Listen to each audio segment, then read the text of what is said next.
En este ejercicio, entonces, ejercicio inicial, sencillo,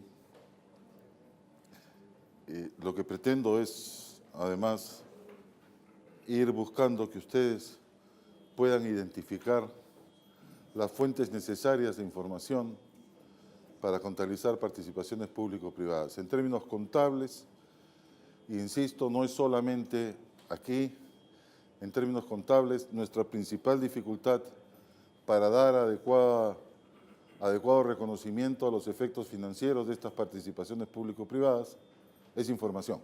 De manera que las fuentes de información tienen que ser trabajadas. En este caso, repito, habíamos propuesto trabajar el tema de aportes a los que se comprometió el contratante para la mejora de ciertos activos que son de su propiedad y que entrega al inicio del contrato de participación público-privada, aportes que son efectuados, aportes que están determinados en su oportunidad en el contrato, y esto generalmente otra vez habrá que leer el contrato para identificar esas fechas, donde además queremos ver cuál es el tratamiento contable que le damos a las mejoras que efectúa el contratista a estos activos que nosotros le proporcionamos y que están en funcionamiento. Y otra particularidad en este caso práctico es de que estos activos que entregamos se encuentran en funcionamiento y no interrumpen su funcionamiento. Entonces, mi propuesta es reconocer un pasivo financiero por estos aportes que voy a desembolsar. Mi propuesta también incluye la consideración de que, aun cuando la mejora no ha sido concluida, aquello que ya se va invirtiendo en la mejora es propiedad del contratante y por lo tanto debo reconocer obras en curso. Otra vez, en este caso, estamos frente a obras específicas, identificadas, lo cual no siempre o no será posible identificar en los contratos generalmente. Mi propuesta también incluye que los activos continúan siendo depreciados, no interrumpo la depreciación y no altero las tasas de depreciación porque no incorporé ningún elemento económico adicional. Esas mejoras las voy a tratar de conformidad no con la SP32, sino con las normas sobre propiedad, planta y equipo, las voy a tratar como si fueran activos separados, activos distintos, sujetos a depreciación. Entonces, reproduzco cuáles son los aportes a los que he comprometido, los años 1 y 2, reproduzco, además, o calculo la depreciación de los activos que entregué, activos que tienen un costo de 700 y 600, los valores del activo no se alteran porque ahora vayan a ser gestionados, mejorados y luego gestionados o paralelamente gestionados por un contratista, de manera de que continúo la depreciación en los 4 años restantes a la tasa del 4%, aquí le he calculado para el año 1 y para el año 2, para que podamos ir haciendo el seguimiento necesario al contrato. Y ciertamente estos activos de infraestructura continúan siendo depreciados hasta agotar su valor total. Y no hay nada más, quiero mostrarles ahora qué hacemos aquí. Lo primero que hacemos es reclasificar el activo que entregamos al contratista para su mejora, lo identifico ahora en cuentas separadas, esta es mi recomendación, para denominarlos activos en participación público-privada. Entonces, registro un activo que estaba en la cuenta original de infraestructura, lo transfiero a una cuenta igual con el sufijo PPP, participación público-privada, tanto para el costo como para la depreciación, y retiro el activo de las cuentas originales. Esto otra vez con el propósito de saber qué activos tengo comprometidos en participaciones público-privadas. Reconozco la depreciación. También en cuentas con su fijo participación público-privada, reconozco el gasto y la depreciación acumulada. Eso es solamente por la entrega de los bienes. Y ustedes en los ejercicios podrán repasarlo porque encontrarán un subtítulo que les indique qué es lo que pretendo reconocer. Luego, reconozco los aportes, cada cual en su fecha, a las obras en curso. Les agrego participación público-privada, lo mismo que al pasivo financiero, 2 aportes al inicio del año 1 y al inicio del año 2. Nada distinto en ello. Y luego reconozco obra en curso en el primer año. De acuerdo con el ejercicio, sé cuánto se ha avanzado en la mejora, en el planteamiento del caso, cuánto se ha avanzado en la mejora en el primer año y cuánto en el año 2, y voy reconociendo obras en curso. ¿Ustedes cómo lo harán?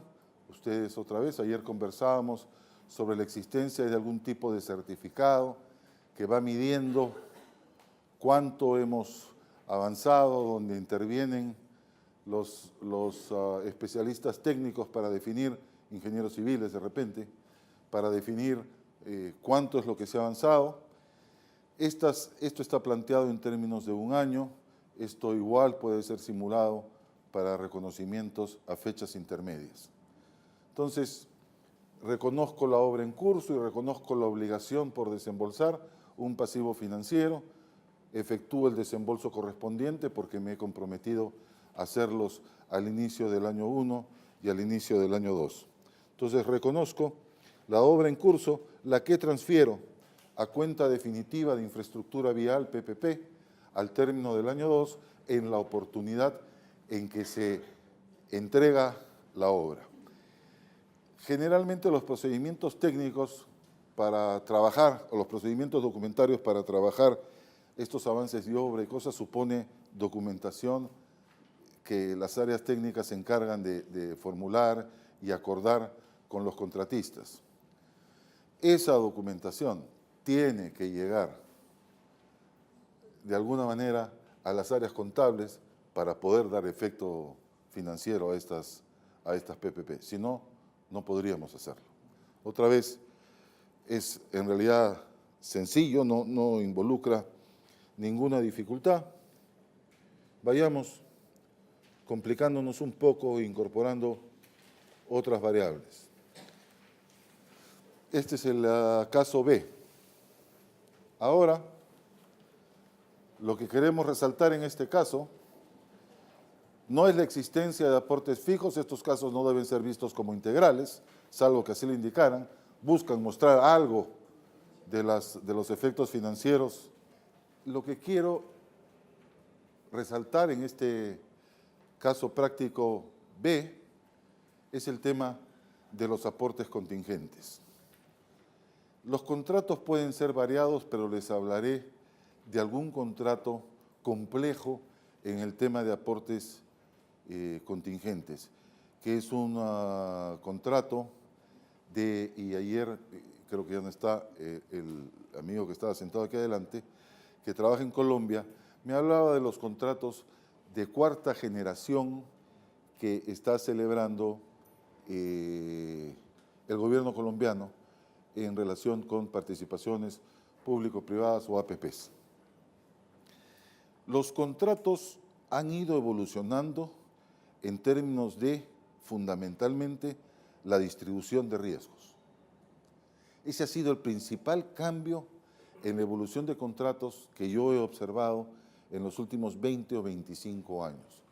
Contratos anteriores donde parecía que yo estaba presionando por lograr atraer al inversor, a contratos hoy en día donde ya conozco cómo funcionan las cosas, ya conozco los rendimientos o los puedo medir mejor y por lo tanto esa presión por tomar lo primero que venga dándole todas las facilidades no ha ayudado al desarrollo de esta forma de generar infraestructura. Entonces, lo que yo observo en los contratos es de que más y más transferimos riesgos a el contratista, al concesionario. De hecho, todos, y esta parece ser la tendencia, todos los riesgos asegurables, todos los que tienen esta característica, porque el mercado de seguros acepta otorgar coberturas. Todos esos riesgos, en el caso colombiano, son transferidos al concesionario. Pero ciertos riesgos que no son asegurables, en el caso del Estado colombiano, ha decidido compartir los efectos financieros si es que ese riesgo se concreta, si es que aparecen hechos económicos que dan lugar a compromisos adicionales a cubrir.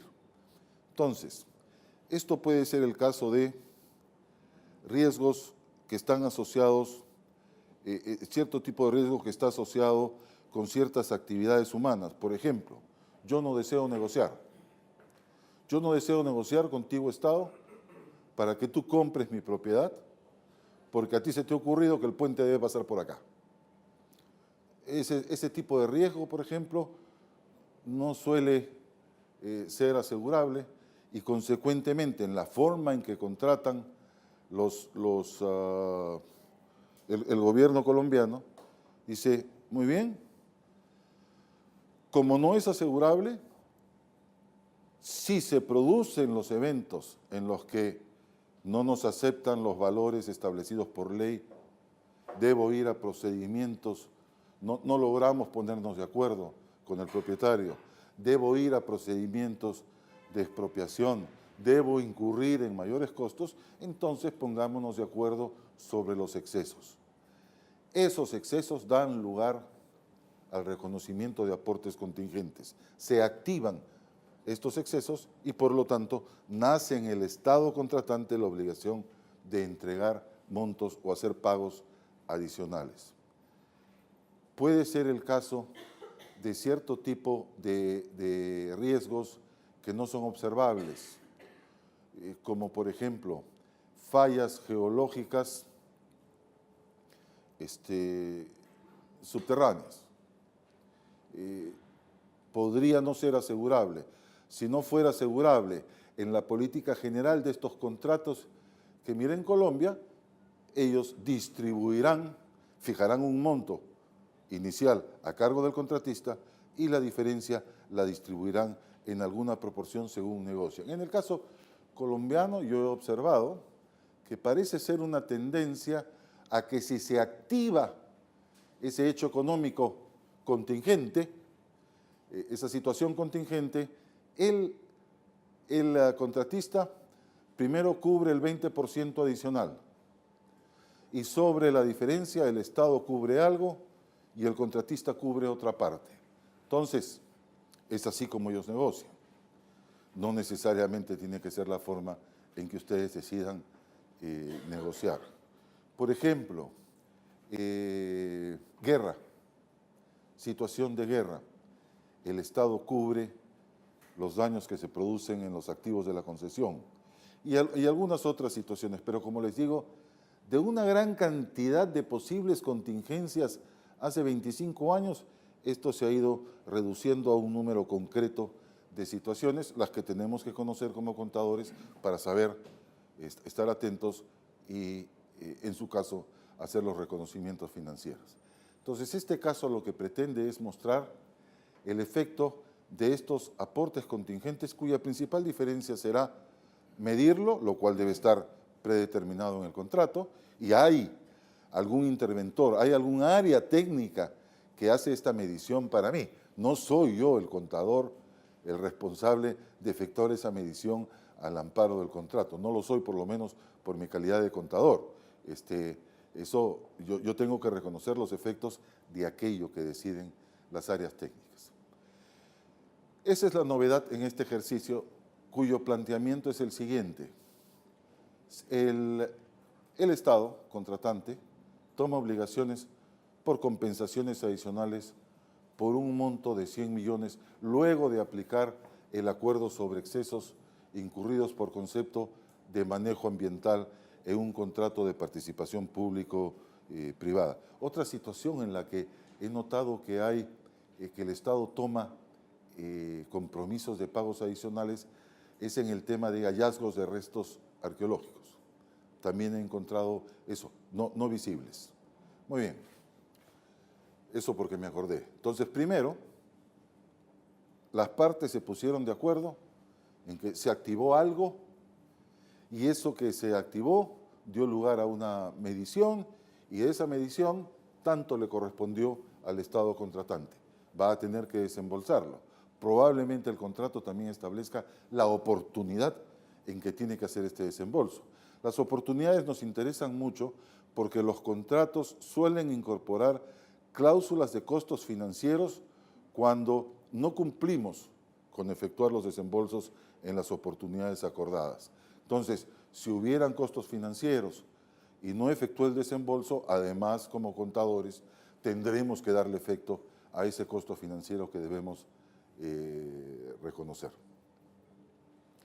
En el marco del contrato, se establece que los aportes que no son desembolsados en la oportunidad convenida están sujetos, también lo vamos a ver aquí entonces, a una tasa del 15% efectiva anual, capitalizable mensualmente. Aquí aplicaremos el enfoque del costo amortizado, que no es otra cosa que medir esa tasa, en este caso no es otra cosa que medir esa tasa de interés a la tasa efectiva mensual por el plazo de demora o diferimiento en el pago de esta compensación adicional de 100 millones. En nuestro ejercicio decimos que pagamos los 100 millones un mes después del acuerdo sobre la oportunidad de pago. Y lo que nos pide es otra vez contabilizar estas operaciones en los registros del contratante. ¿Qué hago con ese aporte de 100 millones? Resulta que la gestión ambiental necesaria para el desarrollo de la infraestructura vial demandó esfuerzos adicionales para el Estado por 100 millones. ¿Qué debo hacer con esos 100 millones? ¿Son un gasto, son una pérdida? No, es un costo necesario para tener la infraestructura vial en condiciones de ser utilizada en algún momento futuro.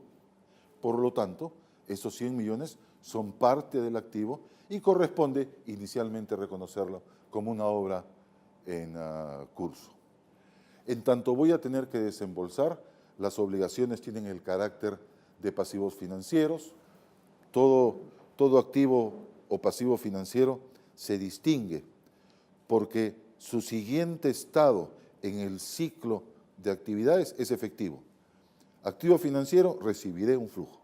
Pasivo financiero, desembolsaré un flujo de efectivo o de sus equivalentes, decimos los contadores, porque suena bonito. Muy bien, la compensación del exceso es de 100 millones, solamente lo reproduzco aquí. Ustedes van a notar cuando reciban en el Excel que los datos están referenciados internamente en la hoja para que ustedes puedan seguirlo, si es que acaso lo van a revisar, si no queman el archivo, si no les sirve. La tasa anual del 15%, esto pretende ejemplificar también el cálculo de tasas de interés efectivas, pero sé que no es un tema relevante. Este 15%, medido en términos mensuales con capitalización anual, suele ser un tema de cómo lo hacemos en el Estado. Si ustedes han notado, cuando tenemos deuda pública, y la verdad es que no sé por qué, pero siempre lo he notado así, cuando tenemos deuda pública, por ejemplo, con el brazo financiero del Banco Mundial, el interés se calcula a 360 días. No sé por qué. Mientras que cuando tenemos intereses con la banca comercial, el plazo es 365, ¿no es cierto? Pero con los organismos financieros, BIT y todos ellos, siempre es 360. Debe haber alguna razón. En el Perú, cuando modelábamos el tema de control de deuda con el método de la tasa de interés efectiva, el enfoque del costo amortizado, cuando emitimos deuda sobre la par, bajo la par, etcétera. Ahí descubrimos que era 360, creo que mis colegas contadores no lo sabían, ciertamente yo no tenía ni idea de que eso era así.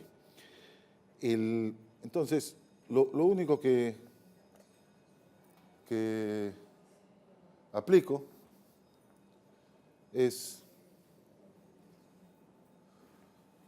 la fórmula de matemática financiera que ustedes conocen, 1 más la tasa anual elevado a 1 entre 12 porque estoy buscando la tasa mensual.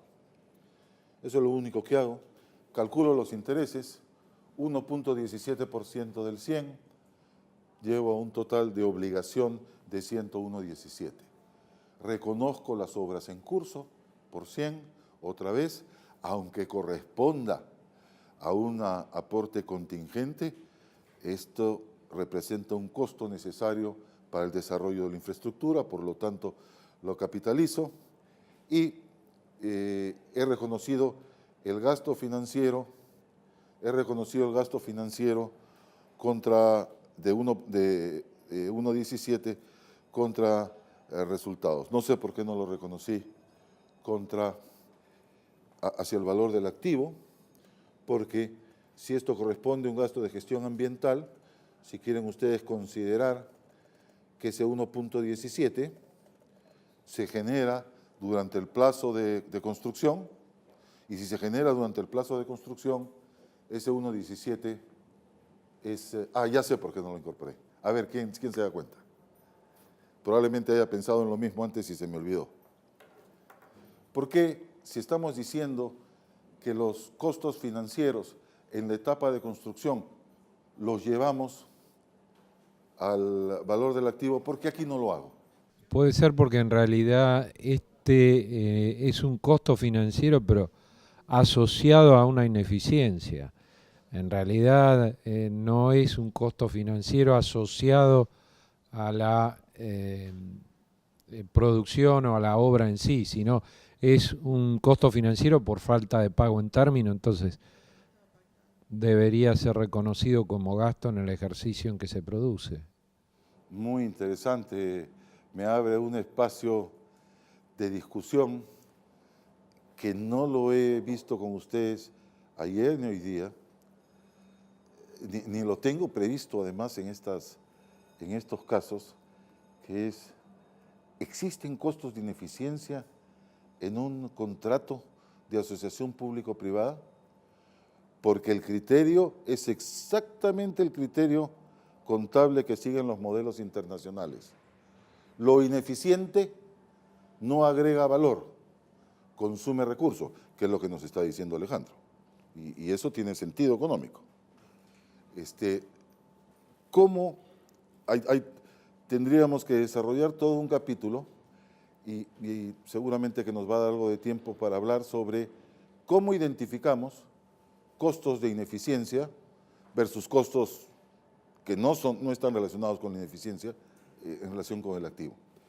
Sin duda es un tema interesante para analizar, me resulta un poquito más complejo, pero hay una razón práctica más sencilla que la completa y elaborada por Alejandro. ¿Quién podría darse cuenta? Aquí me dijeron antes que capitalizamos intereses. ¿Quién me dijo? Cuando capitalizamos intereses, ¿de dónde provienen los intereses? Si yo capitalizo intereses es porque hay intereses. Hay intereses, sí. Tengo que darles tratamiento contable. ¿Dónde se originaron esos intereses? Y en el contrato puede ser, en las condiciones del contrato, puede ser... En general, cuando reconocen intereses en la contabilidad del Estado, ¿sí? ¿Dónde se originan? Sí. El elemento que tiene que haber y que aquí no aparece es deuda. Cuando, según me he ceñido a la norma contable, pero otra vez, está bien lo que me dice Alejandro. Me he ceñido a la norma contable.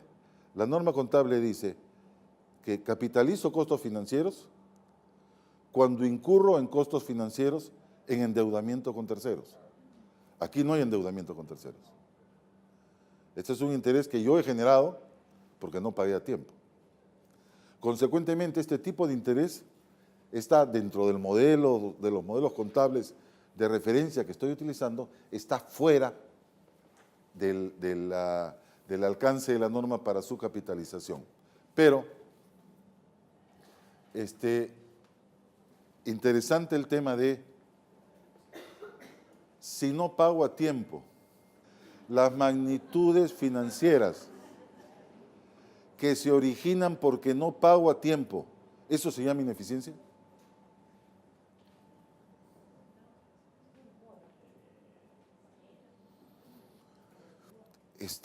Las normas son tímidas pues en un número de cosas, ¿no es cierto?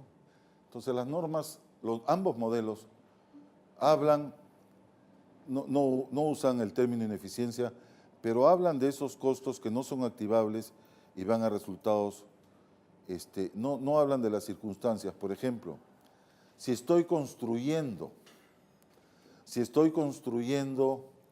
infraestructura en un contrato de participación público-privada, lo está haciendo el contratista, al amparo de este contrato que tenemos celebrado. Y resulta que, porque todo esto tiene diseños previamente acordados, no es que llegue el contratista y dice, yo voy a poner un puente acá, el trazo lo voy a cambiar de aquí a acá, no, todo eso lo acordó con el Estado, toda esa data técnica es de común acuerdo. Aun cuando el contrato obliga al contratista a que revise los diseños que hizo el Estado y confirme si este es adecuado. Si propone cambios, esos cambios tienen que ser acordados con el Estado. Siempre funcionará así, no estoy inventando nada. Entonces, pero imaginemos que el contratista se equivoca, como el médico en el hospital de Lima, con mi tío abuelo, que fue para que tenían que amputarle la pierna derecha y le amputaron la izquierda, ¿no? Mi tío abuelo feliz por el hecho, no sé. Creo que es porque le llegó dinero por indemnización, no sé. El contratista se equivocó de hacer la carretera por este lado y la hizo por el otro lado, y por supuesto llega el Estado y le dice, oiga, contratista, usted se equivocó. Yo no sé si quiere, ya veremos qué hace con ese trazo mal ejecutado. De repente yo puedo obligarlo a que usted lo bote y restituya el verdor en esa zona, en fin, no sé. Pero usted tiene que hacerlo por aquí. ¿Esa ineficiencia será de cargo del Estado? No. Esa ineficiencia será de cargo del contratista porque no cumplió con los diseños que estaban acordados. Entonces, ¿por qué reflexiono así? Tratando de dar tiempo a mi cerebro para que me diga en qué circunstancia en un contrato de participación público-privada el Estado podría ser ineficiente. En eso estoy pensando, pero me sigo demorando, no encuentro. En obras públicas en nuestro país hubo diferencias grandísimas. Usted está hablando de capitalización de intereses, yo nunca lo acepté. Artículo antiguo C23 del Código Civil. Pagábamos fortunas por ineficiencia de capacidad financiera del Tesoro Nacional. Fortunas. Era un costo para el Estado. No tengo dudas de que era un costo para el Estado. Sí. Pero es una ineficiencia no tener recursos. Pero hay que planificarlo. Sin duda. Sin duda. Es como comprometerse en la economía familiar a comprar algo y no poder hacerlo, ¿no? Exacto. Pero bueno, qué rollazo porque haber puesto gasto financiero. La próxima vez, el siguiente caso que haga, voy a poner activo oblicuo a gasto financiero. No hay discusión. Ya está. Entonces, sí, gasto financiero, pasivo financiero, estoy reconociendo los intereses devengados por el atraso del pago y estoy cumpliendo con el pago. Eso es lo que pretende mostrar este caso. Claro, muestra ya una medición del aporte contingente, muestra que es capitalizable, que corresponde a una obra en curso, pero nada más. El problema con esto será, en términos prácticos, cómo identifico la información de que se activó alguna alarma que dio lugar a un pasivo adicional a cargo del Estado. Esto supone otra vez buena organización de la información y buenos flujos de información entre las distintas áreas. Yo presumo que como parte de eso, mis colegas contadores estarán pensando que en las próximas semanas resultaría muy conveniente reunirse con otras áreas, tal vez también invitadas aquí, para ver cómo se va a organizar esto de los flujos de información. Primera tarea. Segunda tarea, supongo que mis colegas contadores también estarán pensando cómo desarrollamos una política contable de asociaciones o de participaciones público-privadas, que todos las sigamos y que todos comencemos a preparar información. Y me parece que también estarán pensando, porque sin apoyo informático no hay forma de manejar esta cantidad de información que se produce en el Estado, o de hacerlo, entregaremos información muy tarde, nos tomará mucho tiempo. ¿Cuál es la plataforma informática que puede ser alimentada por distintos entes con la información que es función de cada ente separado, con el propósito de que todo esto fluya a un sistema de información que incorpore la medición de las cosas para que estas cosas medidas puedan ser incorporadas en la contabilidad? La tarea es complicada, no es tan sencillo hacerlo. Avancemos. Vamos a ir, luego de ver todos los tipos de magnitudes financieras que se originan en un contrato de participación público-privada, también queremos ir viendo las situaciones de excepción, analizando situaciones de excepción que se van a presentar sí o sí. Muy bien. En este caso, tenemos, ya empezamos a complicar. Lo que queremos es ejemplificar activos de dos componentes: nuevas construcciones y mejoras. Cada vez que decimos mejoras, estamos hablando de entregué activos para que sean mejorados por el contratista. También queremos analizar cómo hacemos para distribuir los montos invertidos en la infraestructura vial por unidad de activo, que es una de las partes, donde las normas relacionadas guardan silencio. Y guardan silencio porque toda norma contable de estos modelos internacionales parte de situaciones ideales. Tengo toda la información, prendo mi computadora y ahí está la información, solamente registro, cosa que no es verdad, no es el mundo real. Además, queremos relacionar estas nuevas construcciones y mejoras en una participación público-privada cofinanciada por el Estado, pasivo financiero, por los usuarios, pasivo diferido. Y en este caso, le estoy incorporando además una distribución de importes asumiendo temporalidad.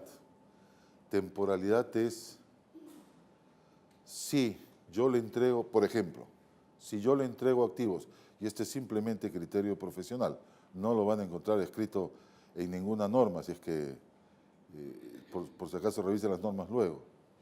Si yo entrego activos para ser mejorados, pero además mi contrato establece que el contratista edificará nuevas construcciones de esa infraestructura vial, y yo tengo, Estado contratante, que financiar parcialmente eso, la otra parte la financiarán los usuarios. ¿Cómo sé de mis aportes cuánto corresponde a la mejora y cuánto corresponde a la nueva construcción? Ahí es donde yo, que no tengo información en detalle, porque el contrato de participación público-privada generalmente no dirá cuáles son los aportes del Estado, pero no dirá a qué van, ¿sí? ¿Cómo lo hago? Yo podría asumir, por ejemplo, primero, que Si yo entregué la mejora, si yo entregué mis activos para que sean mejorados, además de nuevas construcciones, lo primero que el contratista hará será atender las mejoras. Tal vez lo haga de manera paralela, pero atenderá las mejoras porque eso generará efectivo del usuario más cercano. Supongo que seguirá algún criterio de racionalidad económica referido a eso. Entonces, yo podría asumir, no sé si eso es lo que vamos a encontrar en este caso, yo podría asumir que las cuotas que yo comprometí como Estado, los aportes determinados o determinables, serán destinados en primer lugar a las mejoras y luego a las nuevas construcciones. ¿Sí? Eso otra vez es simplemente juicio profesional, no hay mucho. Los juicios profesionales intentamos que sean basados en conceptos de racionalidad económica. Racionalidad económica es cómo piensa un privado. Un privado siempre piensa en maximizar beneficio. Si puede maximizar beneficio completando esto que le falta poco, antes que esto que recién va a ser construido, yo presumo que tengo algún sustento de racionalidad económica para esa propuesta de distribución asumiendo temporalidad. Vamos a ver si eso es lo que hay aquí y si no, debe estar en algún otro ejercicio. Entonces, datos de entrada. Veamos los datos de entrada. En este caso, entonces estos son los temas que queremos intentar ejemplificar. Como parte de este contrato, el contratante recibe del contratista, 2 bienes de uso público, cofinanciados por ingresos, por recaudos, por peajes y con aportes del contratante. Esos bienes son la mejora de una calzada, de una pista, de una carretera, por 150 millones, y la construcción de una nueva calzada por 350, recepcionados en tales fechas. Muy bien. Vuestra primera pregunta relacionada con lo ideal de este caso es, ¿y cómo sé que la mejora demandó 150 millones y la construcción de la nueva calzada 350? Porque quien construye es el contratista. Él tiene que entregarme la información. En cualquier diseño de flujos de información, y generalmente se niega a hacerlo, déjenme decirles. ¿Y por qué se niega a hacerlo? Porque me voy a enterar de cuánto me gana. Yo podría, si sé cuánto tiene que invertir, y hago algunas aproximaciones de valor actual, yo podría saber cómo están concursando, cómo es que están manejando sus márgenes, ¿no? Ciertamente no podría saber si algún expresidente de Perú ha incrementado el costo o no lo ha incrementado. Pero esta información tiene que provenir del contratista. Eso significa que yo tengo que convenir con el contratista. Y otra vez, hay documentos formales que recomiendan que estos acuerdos sean parte de los anexos de carácter administrativo asociados a un contrato de participación público-privada. Y yo les sugiero que negocien así, donde tengan que recibir información en detalle de los contratistas.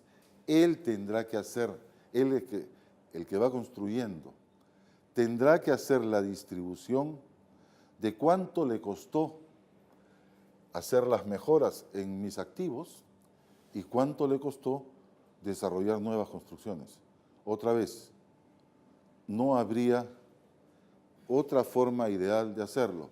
Si no lo hace o para aquellos contratos que no lo establecieron, tendré que ir a estimaciones. ¿Cómo podría hacer esas estimaciones? Probablemente determinando el valor razonable de la calzada nueva y por diferencia el valor de la mejora, si es que conociera el total, porque pudiera no conocer el total también. Lo único que yo conozco es cuánto estoy poniendo yo, nada más. Esa es una parte de la obra en curso. Esa es la parte que está asociada a un pasivo financiero. Pero yo no sé cuánto está poniendo el contratista de los otros recursos que va recaudando por los peajes cuyo derecho le he cedido. Entonces, una de las formas de determinar valores para activos nuevos recibidos y que no conozco para los cuales no conozco su valor en detalle es utilizar el costo de activos similares recientes. Esta es una técnica que, aunque no está directamente contenida en ninguna de las normas relacionadas con participaciones público-privadas, tiene sustento racional. Yo conozco las características técnicas porque me las provee el área técnica del Estado de esta calzada nueva. Me dice tantos kilómetros, me dice incluye tales variantes curvas, tales puentes, tales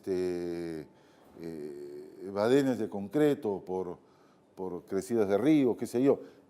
Ellos conocen la unidad de activo y el costo diferenciado a lo largo de esta infraestructura vial.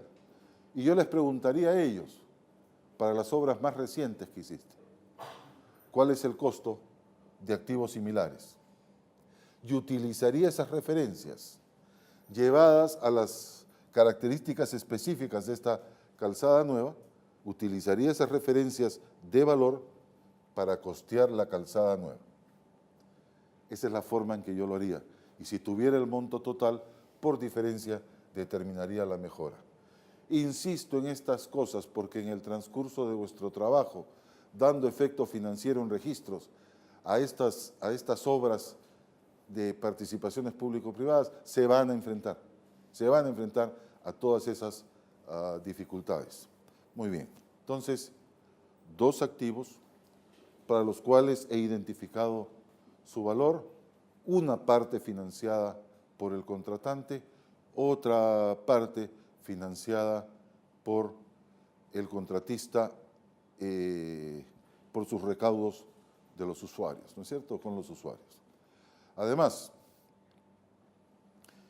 el contratante desembolsó 100 millones por ambos bienes. Este es otro tema también importante que en la práctica no se da. ¿Cómo es que yo sé, Estado contratante, que he desembolsado 100 por ambos bienes?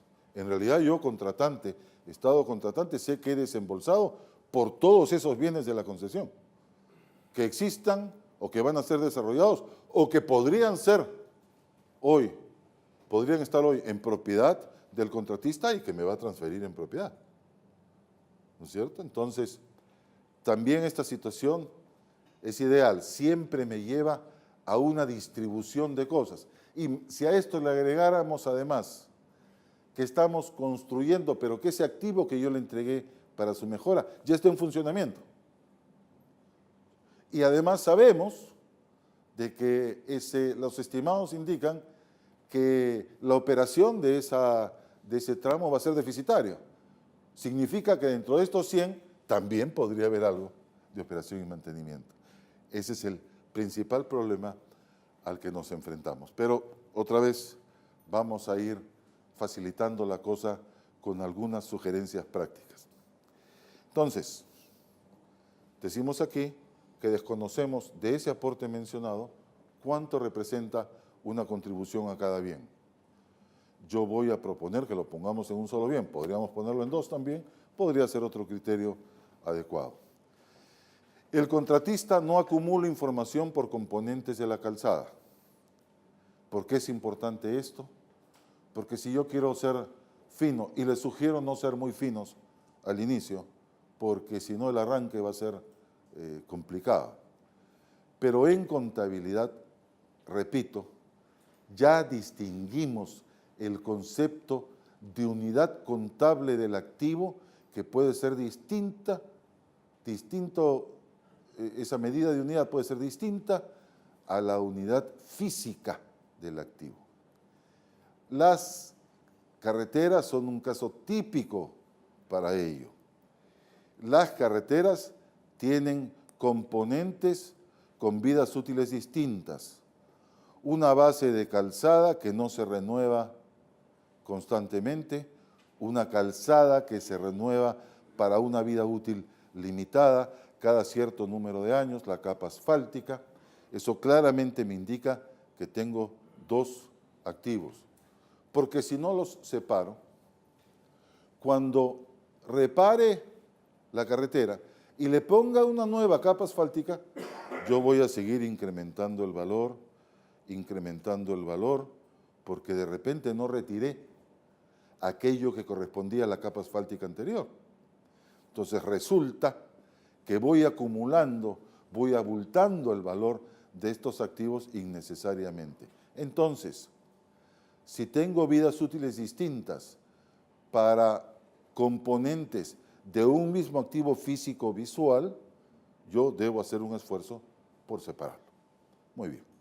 El área técnica, en este caso, informa que en el costo total de construcción de una calzada, un 70% corresponde a la base sobre la cual se va a asentar la capa asfáltica y el 30% a esa capa asfáltica. También nos dice el área técnica, y esto es otra vez información que llega a contabilidad, que debemos considerar la misma proporción en el caso de las mejoras. Entonces, respecto del tema de unidad de activo, la capa, la base de la carretera, vida útil 25 años. La capa asfáltica, 5 años. Como yo tengo costo total para la mejora o para la nueva calzada, yo voy a utilizar esos montos, los voy a aplicar a los porcentajes de composición de base y de capa asfáltica. Estoy siendo otra vez, intento ser fino, intento ser completo. No siempre se podrá hacer esto. Como en el Estado tenemos que trabajar bajo conceptos de legalidad, como ayer discutíamos, entonces cualquier forma alternativa para resolver estas faltas de información tendría que ser prevista en una política contable como pautas transitorias o métodos alternativos o alguna forma similar.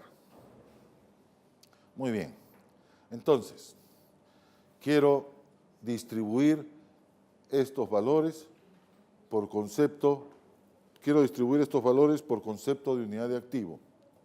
La primera cosa que hago es, sé que la mejora de la calzada costó 150 millones, que la nueva calzada costó 350 millones, que las obras nuevas que tengo que incorporar en mi contabilidad suman 500 millones. Y el área técnica me dijo que estos costos pueden ser razonablemente distribuidos en la base de la calzada y la capa asfáltica aplicando porcentajes del 70 y 30%, de acuerdo con los estimados que ellos conocen de costos de construcción de carreteras.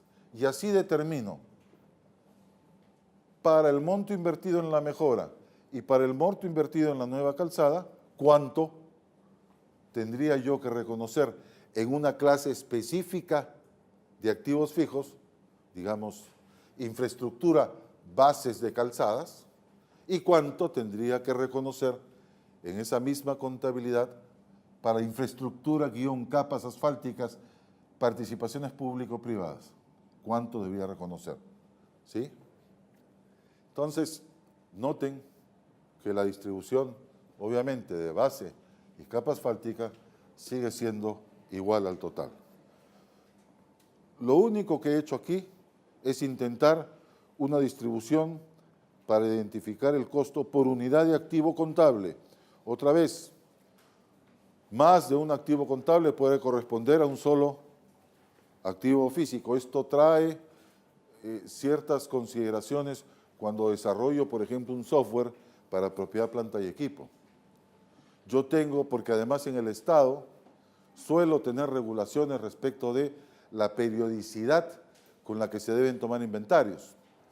Yo tengo, y por tomar un inventario físico y luego conciliarlo con el libro, supone que estoy mirando las mismas unidades, si no, no los puedo conciliar.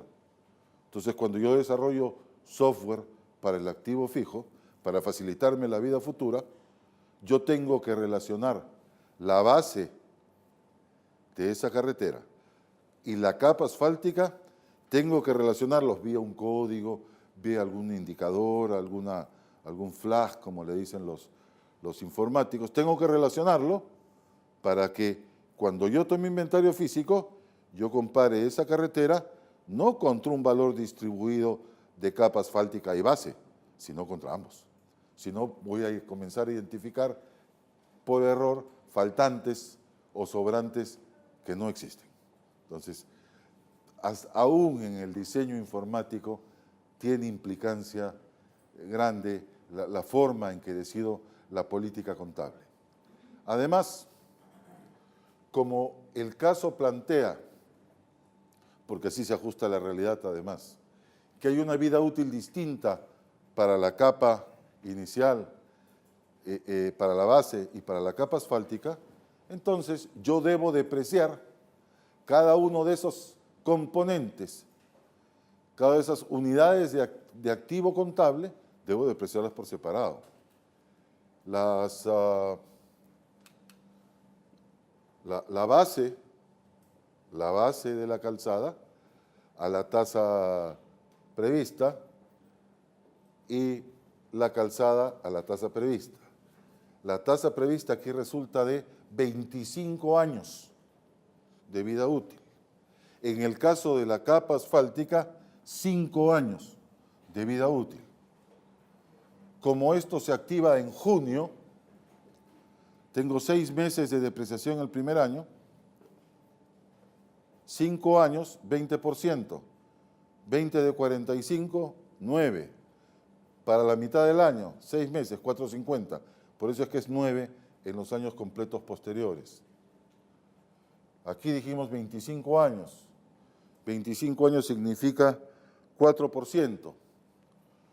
4% de 105 para 6 meses, equivalente a 2.10.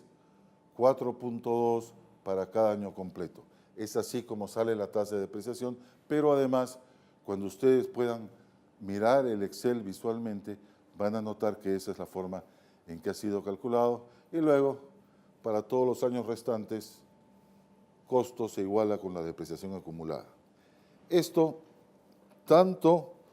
el ejercicio muestra tanto los cálculos de depreciación para la mejora, en total 150, 105 de base y 45 de capa asfáltica, como para la nueva construcción, que es lo que aquí se muestra.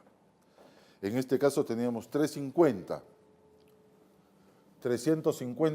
de valor de la nueva construcción, distribuido en la base, distribuido en la capa asfáltica, depreciado de manera similar a cómo se ve la depreciación para la mejora que acabamos de revisar. Sigo. Además, estoy recibiendo activos por 500, pero solamente me he comprometido a desembolsar, incurro en pasivos financieros posteriores desembolsos por 100. Eso significa que un monto de 400 no lo pagaré. Por lo tanto, esos 400 son pasivo diferido. Y si son pasivo diferido, tengo que preguntarme cómo lo voy a amortizar. Entonces, recibo bienes por 500, otorgo financiación comprometida contractualmente por 100, los otros 400 no los voy a pagar. Los pagarán los usuarios con sus peajes. Ese monto autofinanciado es un pasivo diferido. Para un mismo activo, financiado una parte por pasivo financiero, la otra parte por los usuarios, eso significa que usuario paga, yo Estado recibo sin contraprestación, ingreso diferido.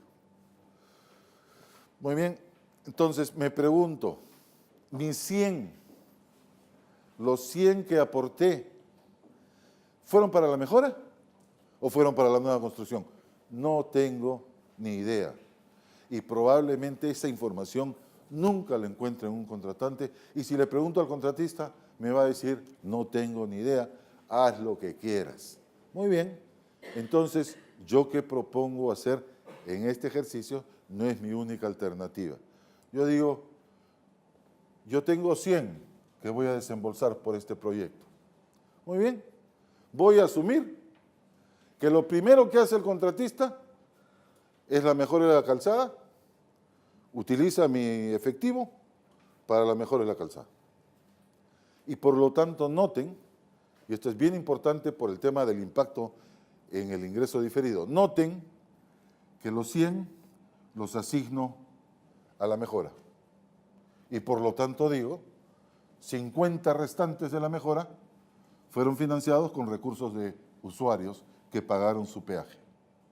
Mientras que la nueva construcción, digo yo, esto es totalmente financiado por los usuarios de esas vías.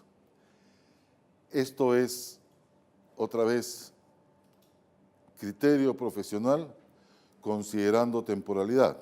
Podríamos agregar otros elementos y ver si podemos mantener ese mismo razonamiento. ¿Por qué es importante definir a qué activo le corresponde? Porque los activos podrían tener depreciaciones distintas. Y si recuerdan, yo les he sugerido, pueden no hacerme caso, pero yo les he sugerido que cuando amorticen el ingreso asociado a ese pasivo que no desembolso y que llamo pasivo diferido porque la norma así lo llama, ese pasivo que no desembolso, yo les he sugerido que lo amorticen en el mismo plazo en que deprecio la porción del activo que no pago. Así, el gasto que viene al estado de gestión se iguala con el ingreso por la amortización del diferido y su efecto neto es cero. ¿Sí? Pero esto no lo exige la normatividad contable que yo he utilizado de referencia para esto. Muy bien, entonces decíamos que para la mejora de la calzada tengo 50, asumo que 50 es autofinanciado y estos 100 son los que yo, Estado contratante, pagué. Si yo les sugiero que amorticen el ingreso diferido en el plazo de vida útil de los activos, para que coincida en el estado de resultados, en el estado de gestión, se neutralice, entonces yo tengo que respetar para estos 50 una distribución considerando que el 70% es la base, que se deprecia en 25 años, en este caso se amortizará en 25 años, y la otra parte, el 30%, es la capa asfáltica, cuyo activo se deprecia en 5 años y cuyo ingreso diferido yo amortizaré en 5 años. Y si ustedes comprueban estos cálculos, verán que este efecto final de neutralización en resultados se consigue, se logra de esta manera. Tanto que he hecho en este ejercicio entonces, he incorporado en la contabilidad del Estado contratante 2 activos con componentes contables distintos cada uno, más componentes contables, un solo activo físico, visual. He depreciado estos activos en función de sus vidas útiles, ni siquiera he mencionado para efectos de la depreciación de estos activos que recibe el Estado, ni siquiera he mencionado plazo de la concesión, para mí no es relevante el plazo de la concesión, estos activos son míos y si tienen una vida útil que difiere del plazo de la concesión, consideraré esa vida útil, que además tiene que ser similar, a los otros activos, esas vidas útiles, a los otros activos que yo mantengo como Estado y que he construido directamente como inversión pública. No tendría que ser distinto, salvo que el material fuera distinto, que no sé qué, aquí el asfalto es con tierra de la luna, lo que lo hace más durable, alguna cosa de esas, no sé. Pero en teoría no tendrían que ser distintas las tasas de depreciación a aquello que yo tengo. Entonces, he descompuesto valores totales de activos en componentes contables de esos activos. He asignado sobre la base de lo que yo presumo es un pensamiento racional de asignación de recursos por parte del contratista, que mis aportes se fueron a las mejoras porque esas iban a salir primero y generaba flujos para el contratista, y el resto, y por diferencia, he dicho lo demás con recursos autofinanciados, es decir, pagados con los peajes de los usuarios. He calzado, en este caso práctico, el plazo en que deprecio el activo con el plazo en que amortizo este ingreso diferido por la parte que no desembolso de estos activos. Eso es lo que he hecho. Y lo mismo para la nueva obra, y aquí están las transacciones reconocidas. En este caso he obviado, y si tienen ustedes sus papeles ahí, pónganles que he obviado el tema de obras en curso, ir reconociendo, tendría que haberlo hecho en cada cierre de periodo. No lo he hecho porque eso ya lo hemos visto en otros casos, ¿sí? Pero lo he obviado. Noten que en este ejercicio todo lo distingo. Ahora, clases de activos, ¿no es cierto? Activo fijo, una cifra. Clases de activos de naturaleza distinta. Clase de activo, infraestructura vial. Subclase, base de calzada, capa asfáltica. Distingo cada una de estas cosas por razones contables. El contrato probablemente establezca la periodicidad con que el contratista tendrá que hacer mantenimiento a estas vías. Y probablemente diga que la capa asfáltica tiene que ser renovada cada tal número de años. Entonces, cuando venga la nueva capa asfáltica, imaginemos al final del año 5, cuando venga la nueva capa asfáltica, yo tendré que retirar los efectos de este 45 menos su depreciación, sacar ese activo y poner el nuevo activo. ¿Sí? ¿Y qué pasa si no lo tengo identificado? Lo vamos a ver en un ejercicio posterior. Vamos a ver cómo nos inventamos racionalmente la cifra de esa capa asfáltica que estoy renovando, estoy sustituyendo, cómo nos inventamos cuánto de la capa asfáltica anterior todavía está en la contabilidad, porque tenemos que retirarlo. Esto se llama el tema de sustituciones, a que se refiere la norma 17, norma SP 17, bajo el subtítulo de costos posteriores. Muy bien. Entonces, registré las mejoras en la calzada, los efectos de la nueva calzada, debo haber registrado depreciación, ahí tienen ustedes los registros de depreciación, todas estas cifras, vamos a ver si es verdad,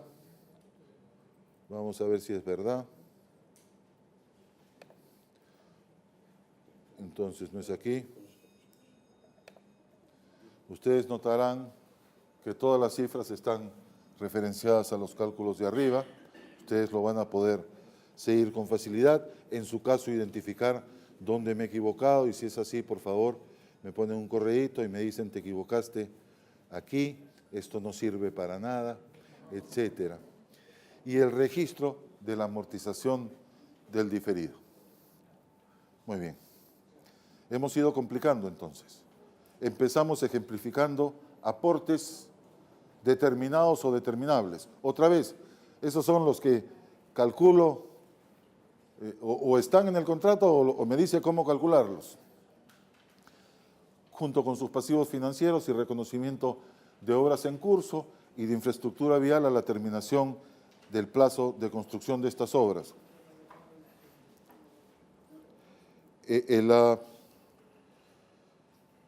Luego, Luego, ejemplificamos el tema de aporte contingente, que requiere la activación para que algo que podía ocurrir o podía no ocurrir, en tanto ocurrió, determinar cuál es el impacto financiero en cuanto a contribuciones adicionales por parte del Estado. A eso lo llamamos pasivo contingente, aportes variables, ¿no es cierto? Y ahora hemos visto, claro, hemos visto un caso adelantado, habrán notado que ahí dice D, o sea, D está antes que C. Si me hubieran dicho antes, pero no me di cuenta, no importa, ya no les voy a repetir lo que está en este caso D, pero este caso D pretende mostrar qué hago cuando tengo que distribuir montos invertidos en activos, qué hago cuando el Estado financia parcialmente, esto es una cofinanciación, y la otra parte de los usuarios, cómo sé qué activo viene gratis o no viene gratis, sin contraprestación, eso quiero decir con gratis, cómo amortizo ese ingreso diferido para calzarlo con el plazo de depreciación. Creo que eso es lo que hemos visto en este caso. Vamos a abrir unos minutos de preguntas.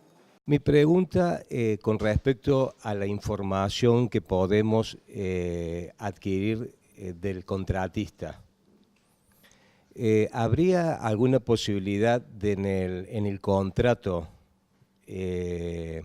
exigir al contratista en su balance el desarrollo de un anexo particular para nosotros poder ir teniendo esa información vía balance del contratista? Lo captaste completamente, no necesariamente en la forma en que yo lo habría sugerido, pero lo captaste completamente. ¿Y qué captaste completamente?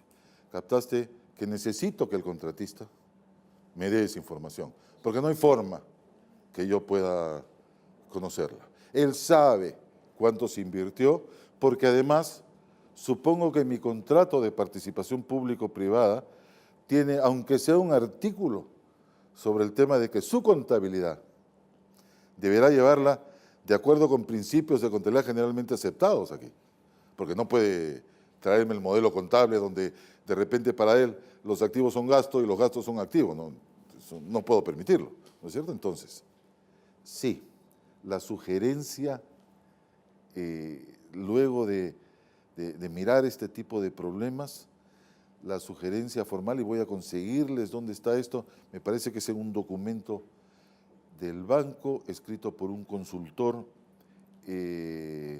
externo a quien contrataron para algo, yo tengo el documento, es que en el contrato se acuerde que tal información me la tiene que proporcionar. Entonces yo sugiero a ustedes contadores, yo les sugiero que ustedes preparen en un par de páginas el detalle que necesitan y hagan las gestiones legales que sean necesarias, no sé si ante la subsecretaría, no sé si esto es gestión directa de nuestro contador de la Nación, no sé quién tiene que hacerlo, pero que se incluya en los contratos la obligación del contratista para que me proporcione la información. Con Yo lo eso estaba, resolví 80%. Claro, yo lo estaba pensando a nivel consejo profesional, porque cuando surge todo el tema, por ejemplo, del lavado de activos, se lanza una resolución a nivel consejo profesional donde las empresas tienen que, y el auditor que firma el balance tiene que dar todo un detalle de dónde provienen los fondos, qué movimiento tiene y demás. Entonces, por ahí yo lo pensaba a nivel consejo profesional, una normativa que a las empresas que participan dentro de estas participaciones, la información determinada, ¿no? Yo no sé, yo de repente si es que está dentro de sus facultades, eso tiene que resolver usted. Si estuviéramos en Perú o en Colombia, me estás hablando del colegio profesional, ¿no es cierto? Sí. Nuestros colegios profesionales no tienen ninguna capacidad de emitir una resolución de ese tipo. Lo que haríamos en el Perú es ir donde el par de don César y decirle, Óscar, necesitamos esto, ayúdanos hay que gestionarlo con Proinversión, con el Ministerio de Transporte, eso es lo que haríamos. En Colombia no tienen esa posibilidad. No conozco un país donde el colegio profesional tenga esa fuerza para obligar a un privado a que haga algo. Yo aquí seguiría el camino de don César, la realidad de don César, usted resuelva cómo conseguimos esto, esto es lo que necesitamos, ese es el camino que yo seguiría. A ver, el Consejo Profesional, acá por la autonomía, cada provincia tiene su Consejo Profesional, que están agrupados en la Federación de Consejos Profesionales. Si bien esta federación no tiene poder normativo a nivel nacional, pero sí puede efectuar recomendaciones para que cada consejo de cada provincia lo adopte. Pero así como ese tema del lavado de dinero, así como la certificación del contador respecto de las deudas previsionales del ente en las auditorías, sí puede establecer modelos de contabilidad y certificaciones que obliguen a determinadas empresas para presentar los balances de acuerdo a la información que establezca el contratante con el contratista. Dicho sea de paso, se acaban de abrir los sobres, se presentaron 10 consorcios para 6 tramos, 13 empresas nacionales y 7 extranjeras. Así que va a haber unas cuantas UTE como para poder normatizar. Pero creo que lo más sano es lo que planteaste, que el propio contrato de concesión tenga un capítulo, que ahí sí tenemos que trabajar la contaduría junto con la Dirección Nacional del PP, la subsecretaría, a ver cuál es el flujo necesario de información, porque también precisamos tener información ágil. No podemos pretender que la contaduría lea todo un contrato de PPP para ver cómo lo va a registrar. Así que también precisamos información sintética, pero que facilite el tipo de registro. Podemos marcar el tipo de transformaciones económicas que podrían derivarse de un contrato, por ejemplo. Podríamos hacer formatos para muchas cosas. Sí, podría ser, por supuesto. Una consulta ya que tenemos, bueno, no está Tomás hoy, pero a la gente de la subsecretaría, a lo mejor nos pueden ayudar. ¿Cómo va a ser el manejo de los contratos PPP? ¿Los va a manejar cada ministerio de línea? O sea, Vialidad va a manejar estos primeros. Creo que era así, por lo menos hasta donde yo sé. Pero es el mismo esquema que se va a repetir en todas las PPP, ¿verdad? Ok. Y el rol de la subsecretaría es un rol más de supervisión, coordinación, exactamente. ¿Y quién es responsable de la contabilidad? Vialidad tiene su contador, no. Según el esquema nacional, la Contaduría General de la Nación es el órgano que registra el ente contable de administración central, los ministerios. Es decir, supongamos que la PPP cae en cabeza del Ministerio del Interior. La contaduría lleva su contabilidad. Pero como esto va a caer en órbita de un organismo descentralizado, como es Vialidad Nacional, va a ser Vialidad Nacional la que tiene que llevar la contabilización de las PPP y luego informarlo al cierre del ejercicio para que la contaduría integre el balance de Vialidad junto con otros descentralizados, empresas y sociedades, al balance de la administración, con lo cual teóricamente ese es un tema de responsabilidad del contador de Vialidad Nacional. Vialidad Nacional es un ente descentralizado que depende de Ministerio de Transporte. Transportes, claro. Y por supuesto, mi colega de Vialidad Nacional está aquí. No. No vino. No vino. Invitamos, pero no. ¿Usted está?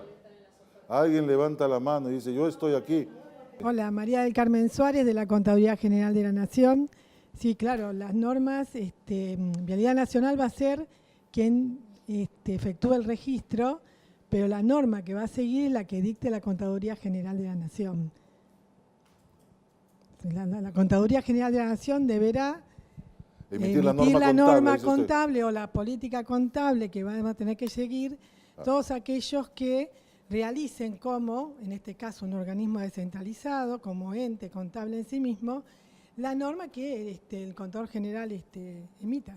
Igual en otras provincias, don César. Las provincias no, las provincias cada uno lo emitirá el contador general de cada una de las provincias y ellos en ese momento no van a seguir la norma de la Contaduría General de la Nación. Cada provincia va a emitir su propia norma. Pero este es un buen momento porque Para que varios de todos se ustedes, unieran. varios de los señores contadores generales de las provincias están aquí, ¿verdad? Exacto, sí, Es un sería buen momento interesante. para que concuerden una sola norma, ¿no?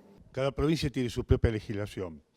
Hay provincias que están más cerca de la contabilidad que lleva la Contaduría General de la Nación.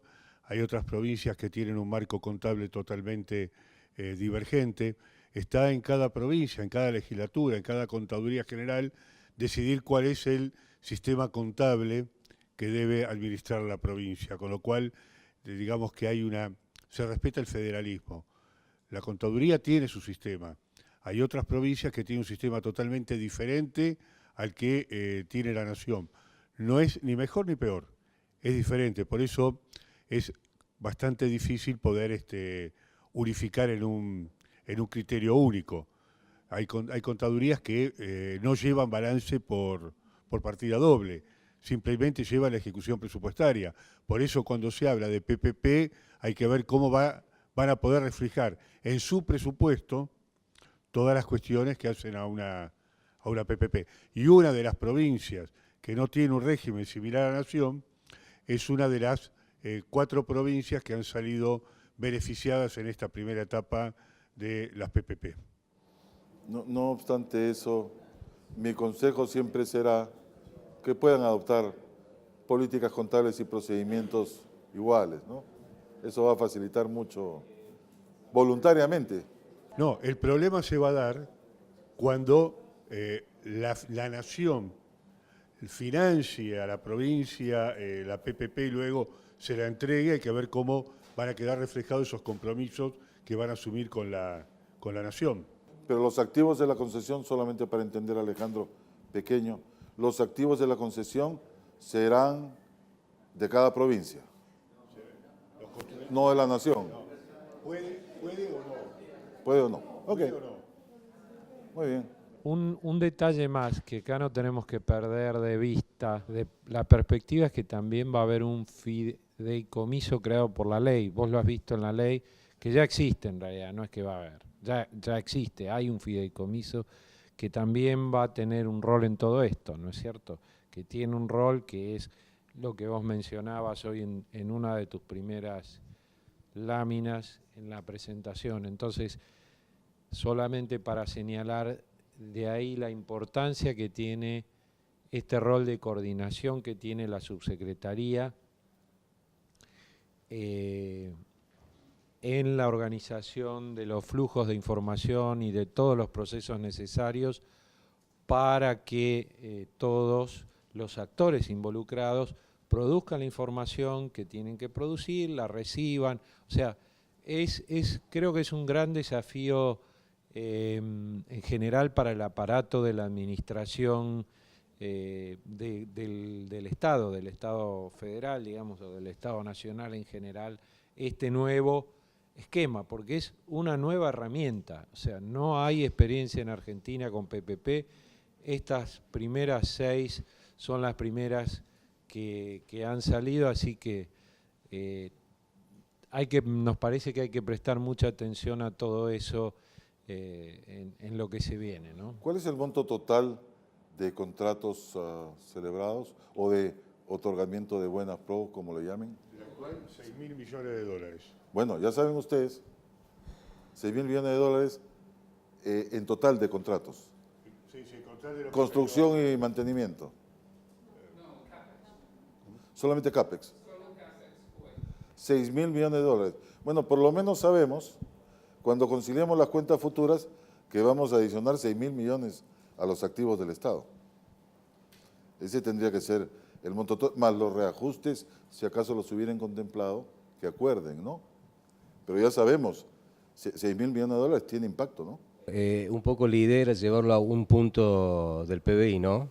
A todo el movimiento de los contratos. Sí, hay distintas modalidades, es decir, hay una que son rutas seguras, que es tomar las rutas actuales y darle mayor amplitud para que tenga mayor seguridad. Hay otras que son nuevas autopistas y hay una que llaman 325 kilómetros de especiales que no sabemos qué son, quizás sean otra forma de construir. Pero en definitiva creo que hay alrededor de 1.935 kilómetros de corredores viales que van a entrar dentro de este régimen y ahora ya debe estar terminando de abrir los sobres con las ofertas. Ha visto 10 consorcios quienes se quedan con los 6 tramos de PPP. Fantástico. Muy bien. No obstante ello, insisto, mi sugerencia siempre será una sola política contable, ¿no? En realidad yo sugeriría que tengamos una sola política contable en toda la América Latina, todos los lugares donde llegue el banco, pero cada cual hace lo suyo, cosa que a mí me conviene, por supuesto, porque tengo que ir a cada lugar cuando ustedes lo deseen y mirarlo, pero podría ser lo mismo en realidad. Deberíamos comenzar a hacer esos esfuerzos para no gastar. Usted quería hablar... Hola, mi nombre es Emilce Ángel Torres y yo soy Hable informática. Un poquito más alto, por favor. Yo soy informática, no soy contadora. No se perdió de nada, pero bueno. Agradezco. Trabajo en el área informática del Sistema de Administración Financiera, el CIDIF, que lleva la contabilidad de la administración pública, bueno, el presupuesto. Y bueno, hoy en día, por ejemplo, hablaban de Vialidad. Vialidad hace sus registros en el sistema informático y también tiene los registros contables ahí, como la Administración Nacional. Entonces, bueno, mi idea era ver o interpretar cómo se iban a instrumentar los registros en los sistemas informáticos que tenemos hoy y los que tendremos que tener para registrar estas operaciones. Porque también tenemos en el gobierno el sistema Contratar, donde se están registrando todas las obras del Estado Nacional, tanto nacionales como provinciales, donde hemos hecho toda una interoperabilidad de sistemas y bueno, no tenía muy en claro si estas obras se van a registrar ahí o a lo mejor se podrían definir circuitos automáticos donde a partir de los registros de estas obras se generen registros de estas obras con PPP y registros contables también que podrían definirse con un esquema contable único o pautado por la Contaduría General.